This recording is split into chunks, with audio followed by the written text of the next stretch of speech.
César Carrioto, senador de Morena.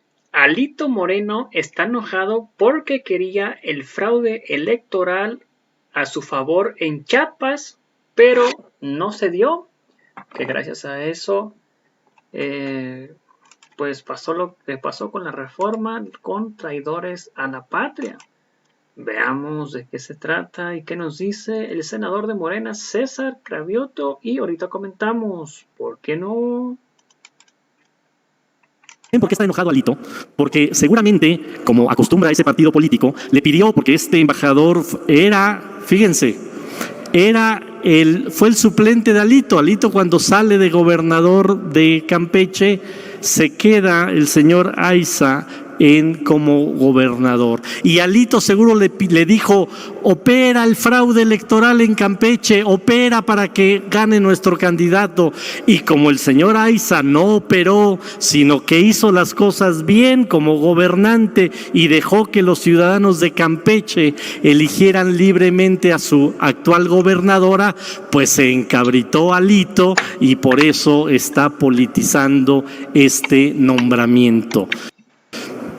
Y también les hago un llamado a todos los 6 gobernadores que hoy hay elecciones en sus estados: compórtense bien, no metan las manos en el proceso electoral, hagan bien las cosas y tal vez reciban, sí, una invitación para que sean embajadores de nuestro país y representen bien a nuestro país. Eso es lo que no les gusta y por eso esta politización del nombramiento de nuestro embajador en República Dominicana, que por supuesto lo vamos a sacar a favor la mayoría de Morena. Muchas gracias.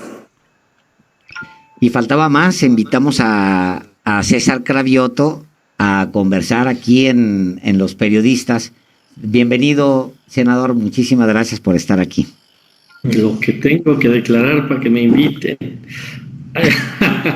Para llegar al número 2 de su lista de noticias del día. Bueno, ahí la llevo. Espero después hacer una declaración que llegue al número 1 de sus noticias de Los Periodistas. Un gusto saludarlos. Oiga, ahí le va la oportunidad. Cuando usted dice que Alejandro Moreno está muy enojado porque le dijo a Carlos Aiza González: oiga, opéreme el fraude, cometa fraude en contra de Laida Sansores, por favor, y encárguese de que no llegue esta señora y que el PRI mantenga la gubernatura. ¿Cómo se lo dijo? ¿Cuándo se lo dijo? Y brinca la primera de Los Periodistas.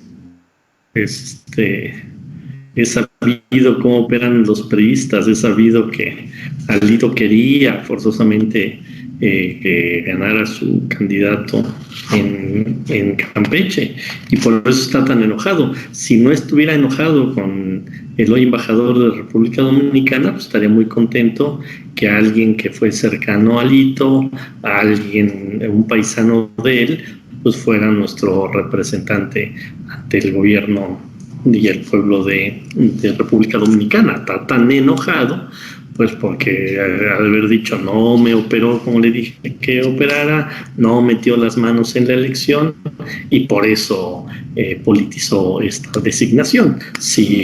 Insisto, si no hubiera pedido que operara el entonces gobernador, pues estaría aplaudiendo la decisión del presidente y ahora del Senado de ratificar al señor Aiza como embajador. Ahora, los gobernadores tienen la obligación constitucional, la obligación legal y también la obligación política y moral de no meterse en los procesos electorales. ¿A qué viene eso de ofrecerles como zanahoria a los embajadores una embajada si se portan bien? Si esa es su obligación, senador. Bueno, sí es su obligación, pero la historia de este país es que ni gobernadores, ni funcionarios públicos, ni hasta presidentes de la República, como el terrible caso de Fox, que operó ahí la elección del fraude de Calderón, lo han hecho. O sea, la historia de México es la historia de gobernadores operando a favor de su partido político para que ganen elecciones. Por supuesto que eso debe de cambiar, por supuesto que así no deben de ser las cosas. Y bueno, lo otro es un planteamiento justamente por la discusión en la que estábamos, de decir que si un gobernador hace bien las cosas, gobierna bien y encima actúa de manera democrática en una elección, ¿por qué no representar a nuestro país? Como ha sido el caso ya de algunos otros gobernadores y gobernadoras. Insisto, si el PRI no estuviera tan enojado con estos personajes, pues debería de aplaudir que el gobierno federal y el Senado de la República, pues estamos viendo perfiles en exgobernadores de la oposición, pues, para que representen a México. Deberían de estar contentos y no deberían de enojarse tanto por estas decisiones que se toman. Usted ha sido enviado o comisionado del CEN de su partido para distintas elecciones y en distintos momentos, y tiene una experiencia en eso ya larga. Hay elecciones en 6 estados. Las encuestas dicen que 4 estados los va a perder la oposición. Casi todas coinciden en 4 estados. Hay otras encuestas que dicen que posiblemente el caso de Durango vaya a ser sorpresa porque habrían empatado ya, y en el caso de Aguascalientes pues es un bastión del PAN, es complicado ahí ganar una elección en un bastión también agarrado por el Partido Acción Nacional. ¿Qué números tiene usted? Casi los mismos que tú, Alejandro. 4 estados con una ventaja importante por parte de los candidatos y candidatas de Morena, que son Hidalgo, donde soy delegado político justamente de Morena, Tamaulipas, Quintana Roo y Oaxaca. Durango con una ventaja no tan amplia como en los otros estados, pero sí con una ventaja nuestra. Y Aguascalientes, que empezamos 20 puntos abajo, se está cerrando porque está haciendo buena campaña nuestra candidata, y además les ha pegado mucho esta decisión que nosotros tachamos de traición a la patria y al pueblo de México, de que los diputados votaran en contra la reforma eléctrica, cuando todas las encuestas nos decían que la mayoría del pueblo de México estaba a favor de la reforma. O sea, es un contrasentido. Si la mayoría del pueblo está a favor de una reforma, ¿por qué votarla en contra? Porque prefirieron quedar bien y tener prebendas de las empresas transnacionales que quedar bien con su electorado y con el pueblo de México, lo cual es verdaderamente absurdo lo que hicieron los y las diputadas de oposición. Entonces, en una de esas zapateamos, y si no zapateamos, 4 o 5 gobernaturas sin duda las vamos a tener. Híjole, yo veo a Francisco Javier García Cabeza de Vaca, el gobernador de Tamaulipas, bastante activo, y veo muy pasivo a Américo Villarreal, el candidato a gobernador de la coalición que encabeza Morena.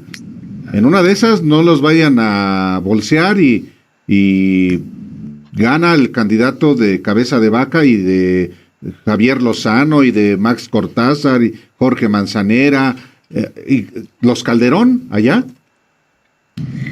Pues ahí está un buen ejemplo. Justamente lo que acabamos de hablar hace un momento, no debería de estar el gobernador Cabeza de Vaca metida en la elección, debería ser un gobernador demócrata que simplemente gobernara su estado y que transcurrieran el proceso electoral sin que metiera las manos. Pero eso es un buen ejemplo de un gobernador que no está haciendo bien las cosas y que está haciéndolo al viejo estilo, operando para su candidato. Pero no lo veo así, Yo veo que está haciendo bien las cosas Américo. Acaba de haber un debate, le fue bien en el debate, le va bien en sus eventos públicos, y esperamos que todo el mundo cierre filas en torno a Américo. La gente está muy cansada de este pésimo gobernante que es Cabeza de Vaca, está muy cansada de que Tamaulipas sea uno de los estados más violentos del país, no de ahorita, ya lleva un buen rato siendo uno de los estados más violentos del país, y yo creo que los tamaulipecos, las tamaulipecas no van a perder la oportunidad de dar un cambio en el rumbo de su estado. Que no se equivoquen, que no se vayan con la finta de operadores que manejan redes sociales y eso, que no les vaya a pasar lo de Nuevo León, que ya ven que eligieron a un gobernador tiktokero y ahora están sufriendo las consecuencias en el estado vecino de Tamaulipas. Una última cosa de mi parte. Usar el Servicio Exterior Mexicano para premiar lo que es una obligación, como es el caso, ha sido también, digamos que materia de crítica desde la izquierda, porque Vicente Fox nombró a políticos sin ninguna experiencia. Me acuerdo de Cecilia Soto, que fue embajadora en Brasil sin tener ninguna experiencia. Me acuerdo del cuñado de Felipe Calderón, Juan Ignacio Zavala, que fue cónsul en Filadelfia, ni siquiera terminó la primaria. Me acuerdo de Peña, por ejemplo, de Juan Sabines, que lo nombró cónsul en Orlando, Florida, y que ahí sigue de cónsul. Y otros. ¿No es un agravio al Servicio Exterior Mexicano, senador? No, hola, porque, buenas tardes. No todo aquel que es embajador tiene que venir de una carrera diplomática. Hay dos vías, digamos, para acceder al servicio exterior. La vía diplomática, que en carrera diplomática, pero también hay quienes han tenido una carrera política, una carrera administrativa importante y de hecho la ley marca que tienen que tener experiencia administrativa importante. En el caso del señor Aiza, pues lleva 40 años en el servicio público, tanto en su estado Campeche, que llegó a ser gobernador, como en distintos cargos públicos en la administración federal. Los otros casos que mencionas, en efecto, gente que no tiene experiencia, pero que es distinto. O sea, los casos que mencionaste no es que tuvieran experiencia política, experiencia pública importante, sino que ahí sí fueron, pues, nominaciones que nada más tenían que ver porque eran cercanos al presidente. Pero hay una historia en el país de que gobernadores han sido embajadores, ¿no? De hecho, 2 senadores actualmente de la República, que no vi su votación, cómo votaron hoy, pero seguramente votaron o no estuvieron o votaron en contra, porque la mayoría de la oposición votó en contra, excepto 2 senadores que se abstuvieron de oposición. Pero está el caso de Dante Delgado. Él fue gobernador de Veracruz y después fue embajador de Italia. No sé cómo votó hoy. Y Beatriz Paredes fue gobernadora de Tlaxcala y después embajadora en Cuba. Entonces, cuando ha habido críticas ha sido porque se han nombrado algunas personas sin trayectoria. Yo creo que alguien que ha gobernado su estado pues tiene suficiente experiencia política para poder ser embajador. Es que en la discusión desde ayer en las comisiones de Relaciones Exteriores y de Relaciones Exteriores de América Latina, de la cual soy secretario, hubo una discusión donde no hubo un solo argumento sobre la trayectoria del señor Aiza. O sea, el argumento fue meramente político. Por eso decimos que es un berrinche de Alito que le pidió a sus senadores y a los senadores de sus aliados, que hoy es el PAN, el PRD y Movimiento Ciudadano, que votaran en contra por un berrinche político, porque no, el embajador no le entró al juego político de operar a favor del candidato de Alito en Campeche, porque si nos hubieran dado argumentos de decir este señor no, porque su trayectoria no cumplió, no hizo bien las cosas, bueno, pues se hubiera valorado de otra manera, pero no hubo un solo argumento ni ayer en comisiones ni hoy en el pleno. Entonces, hay una larga historia de gobernadores que han sido embajadores, una larga historia y vuelvo a insistir, si nos concentramos en la trayectoria del personaje, ahí nos hubiéramos concentrado el debate, pero no, fue un asunto de no, ¿por qué? Pues porque no le cumplió Alito en materia político-electoral. En Hidalgo, senador, una última pregunta de mi parte. Se dice, se ha comentado en los círculos de Morena mismo, que Rubén Moreira pretendía cambiar votos por la posibilidad de que su esposa ganara la gubernatura allá en Hidalgo y que la respuesta fue no, gáneselo en las urnas. ¿En algún momento hubo tal planteamiento? ¿En algún momento se al menos corrió que había la posibilidad de negociar con Rubén Moreira los votos de la bancada priista para la reforma eléctrica a cambio de la gubernatura de su esposa, de la señora Carolina Vigiano? Pues no me consta, no, si ocurrió no fue a través de mi parte. Lo que sí me consta es que hubo una campaña muy fuerte en medios locales de Hidalgo donde se hablaba de esa hipótesis, que se estaba negociando la gubernatura por los votos del PRI a favor de la reforma eléctrica. Y yo, como delegado político de Morena en Hidalgo, cada vez que algún medio local o nacional me preguntaba el tema, le decía que eso no era posible, que nosotros no actuábamos de esa manera y que de ninguna manera íbamos a cambiar la opinión de los hidalguenses, que ya están hartos del PRI por un voto o por los votos de un partido político sobre una reforma. Así no actúa Morena, así no es la forma en que nos comportamos y tan no se dio, pues que está clara el planteamiento de cómo votó el PRI en la reforma, y está claro que nosotros vamos por el triunfo y que no hemos dejado de trabajar un solo día desde que fue en la pre-campaña, ahora la campaña, y que vamos viento en popa para, insisto, lograr la alternancia por primera vez en la historia del estado de Hidalgo. Senador César Cravioto, muchísimas gracias por haber estado aquí en Los Periodistas. Ya ve, no se ganó la noticia número 1. No me la gané, pero prometo investigar sobre los dos temas. Cuanto la tenga, lo voy a sacar para ver si me gano la noticia número 1. Pero la noticia número 1 es una gran noticia. O sea, en términos periodísticos, qué buen trabajo de investigación de Álvaro.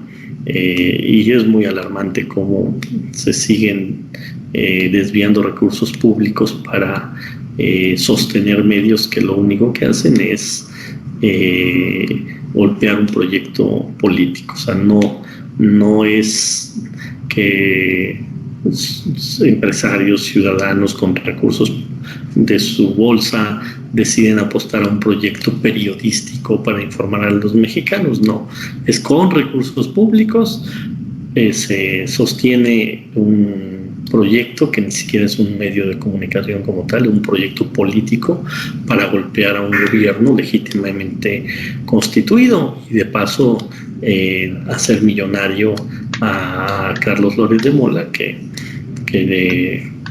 se ha ganado esos departamentos y tantas propiedades que tiene y tantos recursos que tiene, pues yo diría que a la mala, ¿sí? Porque no es con el esfuerzo de miles de periodistas que hacen su labor de manera honrada en este país y que no tienen, o sea, tan lejos de tener los millones y millones que tiene Loret de Mola. Eso no es aceptable, eso no es periodismo, eso no es un medio de comunicación, eso no es competir legítimamente por un auditorio y por una nota como ustedes lo hacen, como todos los días. Entonces sí hay que desenmascarar eso, y felicidades a ustedes que aportan en esta investigación y en esta discusión, que es muy importante. Eso es muy importante, porque la transición, la democracia que está consolidando en México, la transformación que se busca de la vida pública de México, también pasa por los medios de comunicación y también pasa por el debate de qué está ocurriendo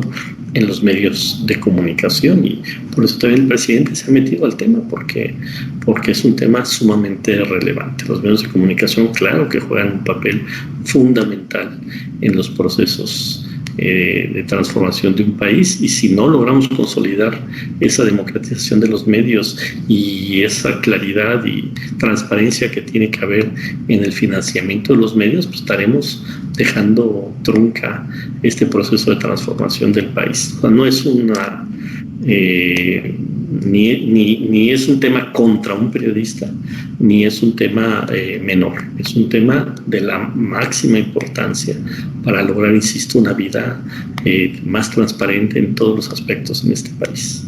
Y bienvenido. Sí, es un grupo político, no es un periodista lo que presentamos aquí, es este grupo político al que identificamos, y ahora que las autoridades pues sigan actuando. Pues que judicialicen la investigación que ya tienen. Muchas gracias, senador Cravioto. Gracias a ustedes, un fuerte abrazo y felicidades. Gracias. Por su trabajo impecable.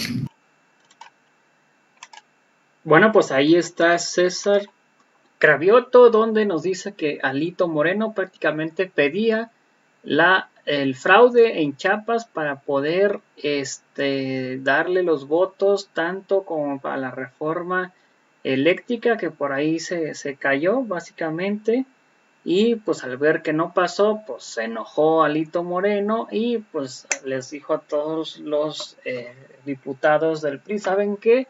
Voten en contra, nos vamos a ir a favor del PAN, a favor del PRD, nos vamos a unir en coalición y pues a darle duro. Y como Alito Moreno contrataba, pues sí, maneja un grupo de los del PRI, y luego todavía llegó Moreira, que también es otro de los líderes del PRI, y lo mismo, ¿sabes qué? Te voy a dar los votos para la reforma eléctrica, pero dame ahí Coahuila, y pues básicamente no va a haber otra cosa más que ahí el fraude, entrégamelo y adelante. Y pues al parecer, como vieron que no fue así, pues básicamente empezó tantos los otros grupos que manejaba Moreira se enojaron, terminándose yéndose con el prianismo, y ahí están las consecuencias con traidores a la patria. Sin antes decirles que me pueden apoyar con estrellas que no afecten tu economía, sería completamente fantástico. Vamos a ver qué opina la gente. Andrés Fanchik, saludos. Oscar Terrazas, en Tamaulipas, gane Morena o pierda. Aquí lo importante es que Cabeza de Vaca vaya al bote y le confisquen todo. Morocho. Carla Martínez, saludos. Isabel Oje, saludos. Israel Silverio, saludos. Carla Martínez, saludos. Los tamaulipecos ya no queremos más al mismo Cabeza de Vaca, quien quieren poner el truco, su títere, que sea su sucesor y nos descubra todo su cochinero. Pues Carla Martínez, déjame comentarte que para que evitar el fraude, salir a votar masivamente, así estén trabajando, voy, voto, ya regreso a trabajar, es un derecho, no los pueden prohibir a no ir a votar. José del Valle, el fraude electoral que pretendía Alito Moreno en Campeche. Juan José Valencia, saludos a toda la audiencia, gracias por ver el video. Si me puedes apoyar con estrellas que no afecten tu economía, sería completamente fantástico. Los invito a ver el siguiente video que empieza en minutos, y ahorita nos vemos. Hasta la próxima. No olviden darle comentar, compartir y difundir para que muchas más personas nos vean. Nos vemos en el próximo video. Hasta la próxima. Bye. Suscríbanse.